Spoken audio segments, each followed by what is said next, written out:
Hello mga kol, welcome back sa ating YouTube channel Surplus TV.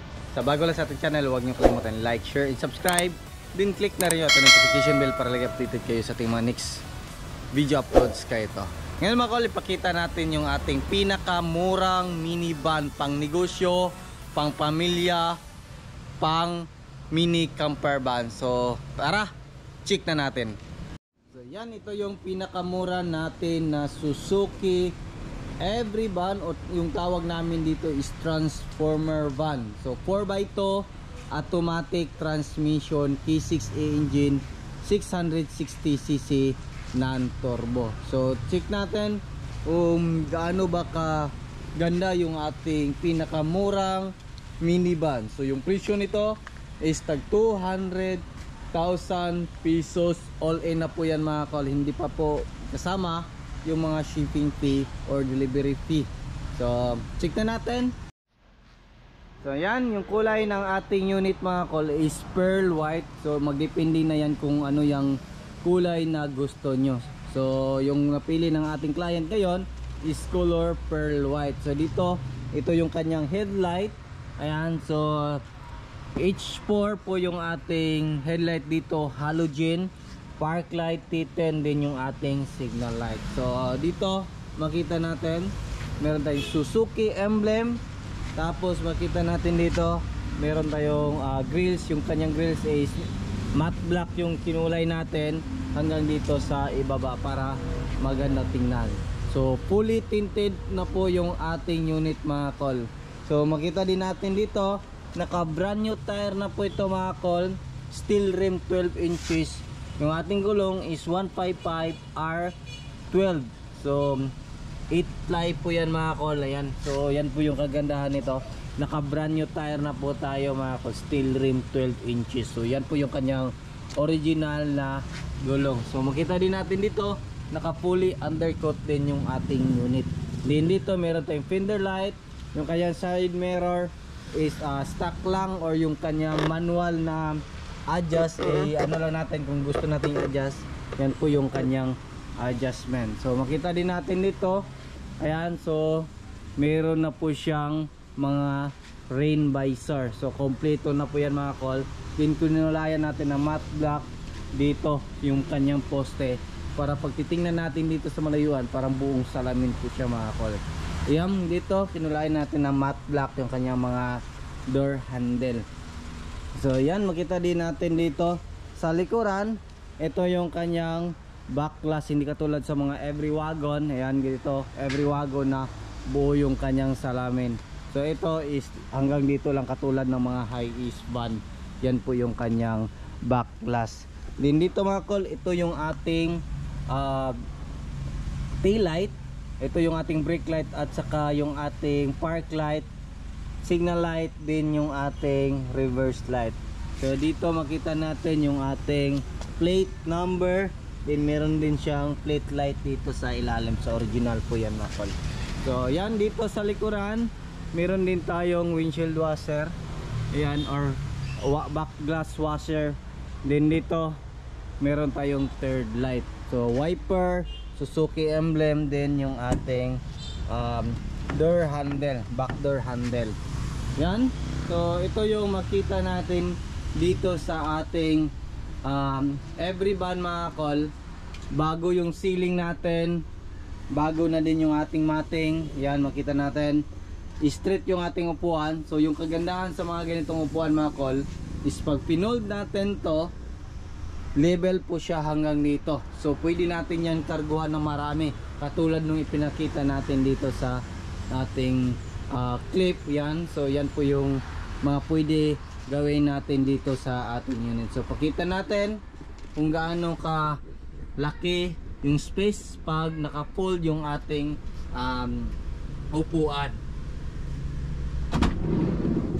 So yan, ipo-fold na natin yung ating upuan mga kol. Ayan. So yun. So yun, oh. So kitang kita yung laki or lawak ng space dito sa ating every van. So gamit na gamit kung meron kayong negosyo mga kol. Meron kayong mini store, ito yung swak na minivan para sa inyo. Praktikalan lang po mga kol, pang malengke, So yung taas nitong ating minivan is 11 feet yung haba. So susukatin natin kung gaano ba kalaki yung ating interior ng ating minivan. Ang haba ng ating unit mga kolis, sumabot po siya ng 6.2 feet mula dito sa ating upuan ng ating driver hanggang dito sa pinakadulo. Din yung lapad naman mga kol dito sa loob is nasa 4.2 feet yung lapad mula dito sa pinaka gilid niya. Then yung taas dito is 3.8 feet yung taas niya. So dito sa loob, pinakalooban niya is nasa 3.11 feet yung kanyang taas mula dito sa ating flooring hanggang dyan sa ating ceiling. So check naman natin yung ibang specs ng ating unit. So yan, nakita na natin kung gaano kalawak yung ating minivan in terms sa space na magagawa. Ayan, so balik natin yung kanyang upuan. So ito yung kanyang upuan dito mga kol. So kasya po yung 3 or 4 na tao dito, depende po sa laki. So yan po, pag ako upo, sobrang taas pa po nung clearance dito sa upuan hanggang dito sa ating ceiling. So yan, ito yung ating legroom pag nakaupo tayo dito. So makita natin, ito yung driver side. Ang kagandahan nito, yung driver side is pwede pa yan ma-move forward din atras, depende po sa driver. So ito yung legroom natin dito. Ayan, so naka-atras to mga kol. So meron siya mga lagayan dito sa ating upuan dyan sa harap. Ayan, so check naman natin dito sa loob. So yan, power window yung harap. Then meron tayong lagayan dito. Meron din tayong extra lagayan dito mga kol. Ayan, so power window function, pero dito sa gilid is sliding na po yan mga kol, or yung riser, o yung tawag namin dito is kaling-kaling. So makita din natin dito, yan, mga brand new na po yung seat cover natin, brand new na po yung ating matting. So meron pa siyang extra neck pillow.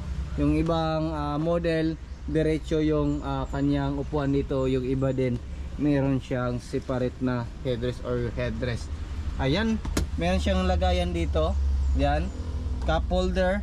Meron siyang extra lagayan dito hanggang dito. Then ito yung upuan natin. So makita natin, yan, yan po yung ating legroom. Ito ang accelerator pedal, parking brake pedal, din yung ating brake pedal. So makita din natin dito, automatic transmission po siya mga kol. So ito yung ating shift lever. Yan, ganun lang natin. Then lagay natin sa reverse kung gusto natin, or drive kung gustuin natin na ilagay sa drive.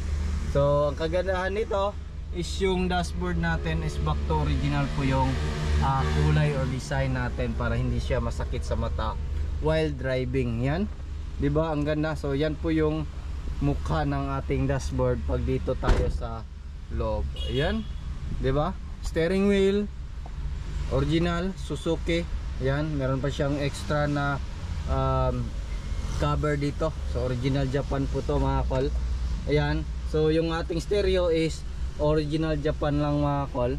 Yan, ito yung aircon natin. Yan, aircon bin, 4, 1, 2, 3 and pang-4 dito. So ito yung ating aircon switch. Ayan, then yung blower switch natin, pwede natin isagad kung gusto natin, para mas madaling aabot yung lamig galing dito sa harap papunta dun sa dulo kung merong upo dun. So yan, meron tayong console box, meron tayong mga extra lagayan dito sa mga door pads natin, meron tayong mga passenger handle, driver handle dito. Ayan, so makita natin meron tayong mga sun visor, magkabilaan po yan. Then yung ating room light. Ayan, so naka-door din on. So ito yung ating center mirror. So check naman natin yung makina natin. Ayan, so kita natin yung makina ng ating pinakamurang minivan na tag 200,000 pesos. All in na yan, complete LTO registered. So ito yung makina natin. So year model ng ating makina is 2013 model. So ito yung makina natin. Yan. So ito yung makina natin, K6A engine, 660cc, 12 valve, 3 cylinder inline. So ito yung pinaka the best, pinakamaraming makina. So yung mga ganitong makina mga kol, nag-umpisa siya 2000, nag-umpisa po siya 2006 or 2005 yung mga ganitong model. Pero ito yung pinaka-latest sa mga transformer minivan na mga model. Ito is nakuha natin to 2013 model. So tipid po ito sa gas, nasa 1:14 to 1:15 yung kanyang gas ratio yung mga ganitong model. So naka aircon na. Yan po yung tag 200,000 natin. So yung iba then meron tayong mga available ngayon. Meron tayong tag 195,000 yung hindi power window. Yung power window yan yung tag 200,000 natin na model. So mga latest na. So halos kinukuha natin ngayon mga latest na mga model para mas maganda yung kanyang aircon, maganda yung kanyang gas consumption, hindi mabibitin sa DE17. So yan po yung tag 200,000 natin, fully finished na po yan mga kol. New unsalpin, tinted, new seat cover, brand new matting, brand new yung ceiling natin, complete LTO registered direct sa ating mga buyer. With plate na po yan mga kol. Then yung cooling system natin naka-coolant na yan, bagong change oil, brand new tire. Yung iba yung hindi pa expire at sobrang kapal pa, surplus, pagkuha natin makapal pa, balik natin. Pero kung alanganin na, magbili tayo ng brand new para sa unit po. So yan lang muna siguro yung ating vlog for today mga kol. Sa gustong mag-order, contact lang sa ating contact number 0920-339-4607 or visit sa ating Facebook page, Surplus TV page, Dudong Laagan Surplus na personal Facebook account. So yan lang muna. Ingat and God bless sa ating lahat mga kol.